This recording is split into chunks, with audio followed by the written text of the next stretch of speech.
Senator Manandi Samson Cherargei medo yudo kwet bang' nyiso piny Tanzania gi Uganda mondo rakre gi jokedo ne ratich oganda mawuok e pacho ka madhi e pinjego. Piny maduong' mar klas 12 KCSE odonje jumbe mar 2 ka jatend migawo mar somo Julius Ogamba otelo ne otese mag piny Starehe Boys Center. Riwruok jopuonj NAT oramo ni ok gibiyie piny owacho mondo chungi kod donje okumba mar thieth mar SHA ka gidwa ni maino keti e jiwo somo mar CBE.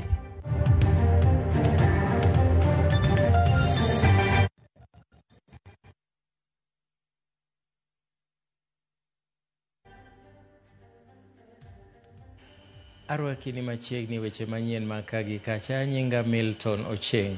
Senator Manandi Samson Cherargei osiro tim mandhiyo kendo lal gi jogo makedo ne ratich oganda Bomjagi gi nyawadgi Nicholas Oyoo manche nondhi e piny Uganda koloso e kinde nyasi mar alama e kanisa mar KG e boma ma Kapsabet. Cherargei nojiwo jotend pinje mag Afrika ma Ugwe mondo kaw okang' mager mar chik ne joked ne ratich oganda manyalo bedo ni rocho kwe mag pinjegi. Paro manyosir kod jaod bura ma Tinderet Julius Meli kowacho ni nitie dwaro mar oganda luwo chike mag pinje mamoko. Kanisa mar PAG kata kamano ochikore mabor gi weche manyowachi kod Cherargei ni mano yor kelo pogruok e kind oganda.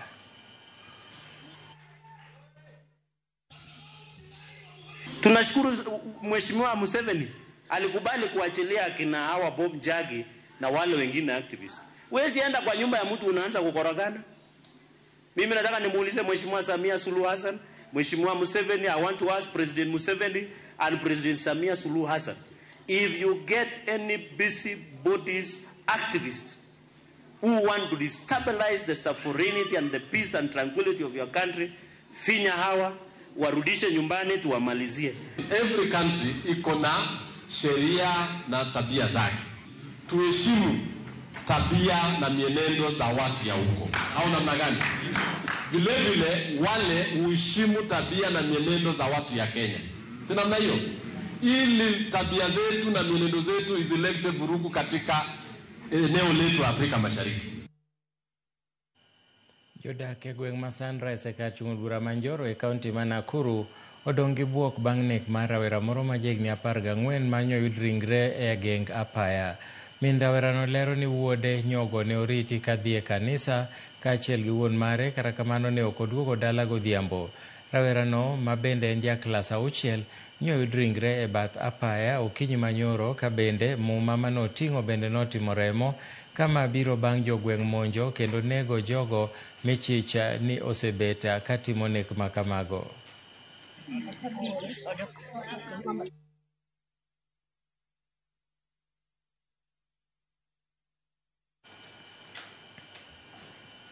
Kuyo makanyuola moro e gweng' ma Ilisabil e kaunti ma Kajiado bang' nyathigi ma jahigni 6 wito ngimane e aora Ilbisil e kinde mane gitugo kod jowetegi.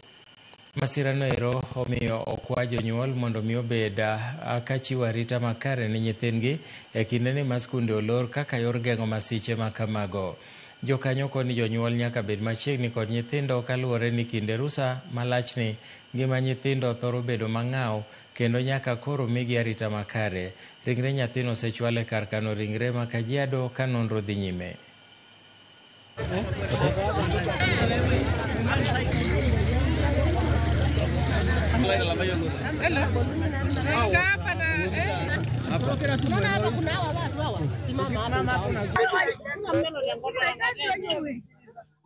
Tunaomba wazazi, watoto sahi wote wako manyumbani, wawe waangalifu. Watoto wengine wamesema kuna mtoto wako hapa ndani, lakini tukawa na wasiwasi manake ionekana, lakini tunaona viatu 2 tu ziko hapo, viatu za blue, lakini ikadhibitisha kwamba kuna mtoto hapo. Lakini kuna vijana wameangalia wakaangalia mpaka kuna mmoja ameingia akapata. Hata iko mbali sana lakini amepata. Hapo ni mbaya sana. Na siku moja nimekuta tu mtoto mwingine alikuwa ameingia hapa. Ile kijana anaitwa Ndambuki alikuwa Mkamba. Nikaingia hapa lakini mimi sijui kama ni dipi. Watu wameniambia mimi wewe toa mtoto, kumbe sijajua hapa ni hatari sana. Si cha kwanza bana. Watoto huko wanaingia kwa hii maji kuogelea. Lakini sasa wazazi wanachilia tu watoto. itakuwaje? Sasa kila saa likizo ni refu tukatai, lakini wazazi wajumuike, waangalia watoto wao, si ndio?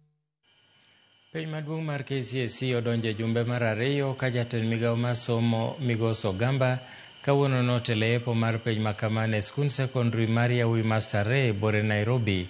Ogamba nomolo Starehe Boys Center motelo ne chakruok mar penyno mar neno ikruok matimore makare ahinya te yor arita mar jopuonjre kod jopuonj ka en owuon nochung' ne penj makamano. Ogamba bende nokonyo chiwo obok mag penj ne jopuonjre ka ojiwo mondo mi gitim penj margi maonge luoro moro amora, wira ni gisebedo kod thuolo makare mar timo ikruok.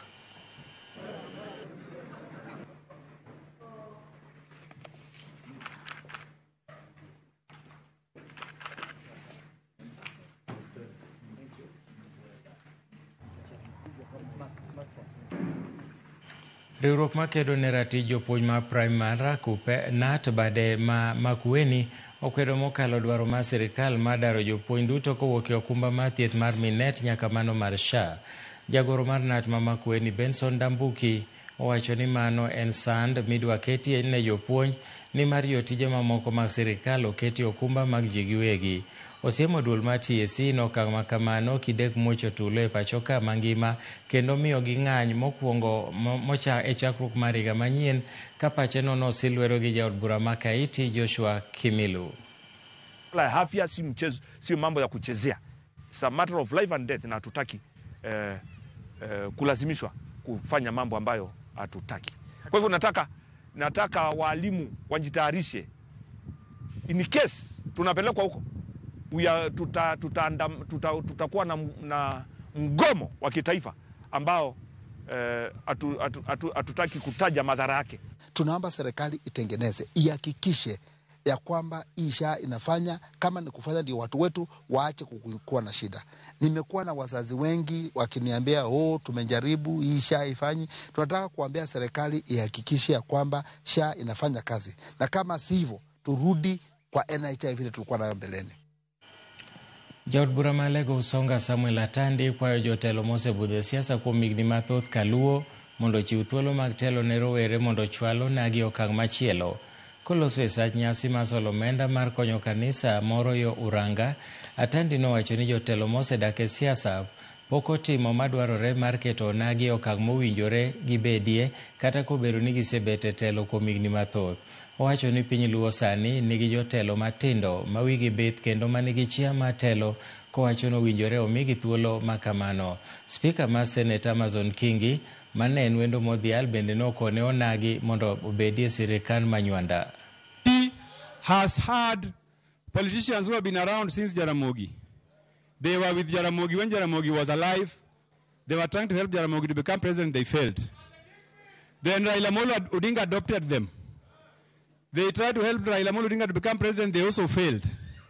Now that Raila Amolo Odinga has moved on, they still want to give us direction. I want to tell those politicians that your time is up. Your time is up. So the next election is so clear. Our president is President William Samoei Ruto. Opposition is in Mount Kenya. Okay? Ikiwa kweli tunamwenzi baba, then we must make sure that glory land that Mzee saw, we have to do whatever it takes to take our people there. We have to get to the land of Raila Odinga, because that is the land Kenyans yearn for and Kenyans deserve. That is where Baba wanted to take us, and unfortunately, jodak man North Rift man koda bunde e tok chik okwa mondo mi odwok bunde go mapiyo kapok thuolo mar ng'uono manomigi gi sirikal orumo. Jalup County Commissioner ma Mukutani Mike Wangila okwayo ruodhi e kor gwenge makono mondo mi oti machiegni kod jopiny e neno ni jok mani koda gige lweny go eko oma. Moko kuom jotelo nokwayo jodak mondo we kuo mag jamni e neno ni kwe mosiko obede nyandwat mar okak ahinya to bang' kweth jomaundu moko manyayo kuo jamni nyayo monj kendo kwalo jamni e alworano. Wafugaji hapa na lazima mtu awe na mwiko kwa nyumba yake. Sasa saisi umepewa amnesty. Tunatangaza peupe mchana hapa, kwamba kama una bunduki kwa nyumba, tafadhali uenda kaitoe kabla uchomwe nayo, kwa sababu saizi unaombwa, lakini kuna wakati utaombwa. Kwamba yeyote ambaye anaye bunduki tupeane nafasi hiyo. Tumesikia kwa ofisi ya DCC kwamba yeyote ambaye unayo, hii ni nafasi yako kupeana kwa upole, ili tusipate mashindano na serikali. Ninaomba kama wafugaji kwamba hii mambo ya bunduki tusaidiane kama taifa, tusaidie rais wetu kumaliza hii mambo ya uwazi ya kutumia bunduki. Watu wengi leo ni yatima, hawana wazazi. Wanawake wengine hawana wanaume kwa sababu ya bunduki. Telo mochung'ne kedo gi yedhe mamero ji e pacho ka NACADA odhi nyime kod apedha mare e kaunti ma Nandi mathiro handi yedhe mamero ji ma lipode osebedo kayango ni medore e gwengego. Apisa mag NACADA komakore kod obila osebedo katimo apedha kuom ndalo 4 mokalo. Chenro margino bende nenore ka gima osechako nyuolo lemo bang' mak mar kong'o ma chik ok opuodhi e gwenge ma Mosorio te kaunti ma Nandi. Bende gimako kit math moro ma ok ochopo rang'iny madwarore ka jalup jawachelo NACADA Simon Mwangi okwayo jodak mondo obed motang' gi kit kong'o miuso e kor gwenge ahinya te kinde ma nyithindo loro skunde, ka bende ojiwo jopiny mondo ochwal lipot ne apisa mag sirikal e wi kuonde miuse yedhe mamero ji. Premises and a residential area where we manage to impound over 200 cartons of assorted alcoholic brands whose contents could not be immediately verified. So we are subjecting those brands to the government chemist for analysis, and once that is concluded, the culprits will face the full force of the law. And we are warning all those people who engage in the business of manufacturing alcohol that is not suitable for human consumption, that we are going to come for them. Kanyakla ma jochiw thieth mag jamni e pacho ka osiro okang' ma sirikal e neno ni jamni ma pacho ka omi chanjo. Maeri en lokruok e paro bang' kwethno e kinde mokalo noselando ni ok gisiro okang' mane piny owacho ne obiro godo mar neno ni jamni ma pacho ka ochanji. Sirikal oketo maino e neno ni chenrono ota e kauntis duto ma Thurka ka chop giko mar higa manyien. We want to do 22 million cattle twice a year against FMD. So FMD is one of the diseases that has made it very hard for Kenya to access certain international markets. So this vaccination program comes or goes hand in hand with animal identification. So we have a cow that is vaccinated, for example, also has to be identified using what we call muzzle technology. The program ensures that the muzzle is scanned for that print, and then that animal is loaded into the system, and then once vaccinated, the e-subsidy program or the e-voucher system ensures that that voucher then can be redeemed to pay for that vaccine, can be redeemed to pay the veterinary practitioners who are involved.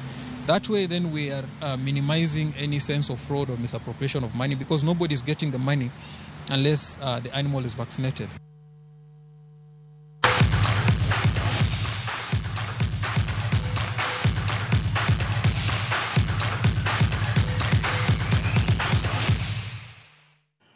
Klab mar Migori Youth dhi nyime gi yudo dwoko makare e tuke mag adhula mag lig mar NSL ka tok tuke 7 gimako thuolo mokwongo e chung' mar timbe e ligno.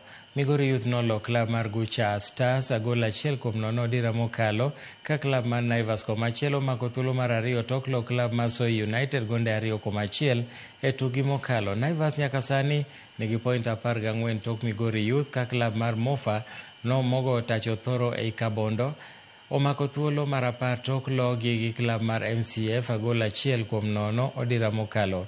Kisumu All Stars komachielo mayulo e thuolo mogik e chung' mar timbego, ka nyaka sani pok giyudo loch moro amora e ligno tok tuke 6.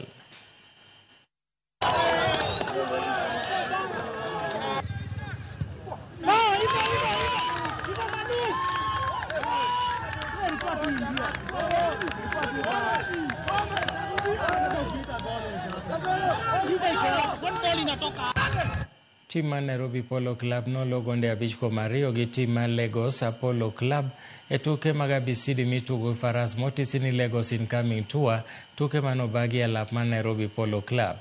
Goch ne tim mar Nairobi nomayo Kenya thuolo mar loyo okombe no nyadiriyo moluwore, okombe mane giloyo dwe mar 2 higani. Kama ne en duoko mopogore tok Nairobi Polo loyo jotugo mawuok e piny Nigeria gonde 5-4 e tuke mokalo mag Chairman's Polo Club manobagi e boma ma Abuja. Tukegi bende gin kaachiel gi tuke mibago higa ka higa madhialo jatugo mathiring'inyi manotugo ne Kenya higni mokalo Simon Kuseyo. It doesn't quite make it and goes off to the right-hand side. So good attack there by Nairobi. Kamoy is looking for another tap and then he wants it under the net. Early in the year, Nairobi won the tournament in Lagos, but unfortunately today we've lost the match to the Lagos team. They played really well, and of course we knew they were a very worthy competitor based on the players that traveled to play with us here. So I think it was well worth it. In as much as we've lost, there are a lot of learnings on the Nairobi side, and also just to keep that fire burning, because I mean you cannot win all the time. We need to also accept that the other person will be better than you. So that's the trajectory of what has happened today, and congratulations to the Lagos team.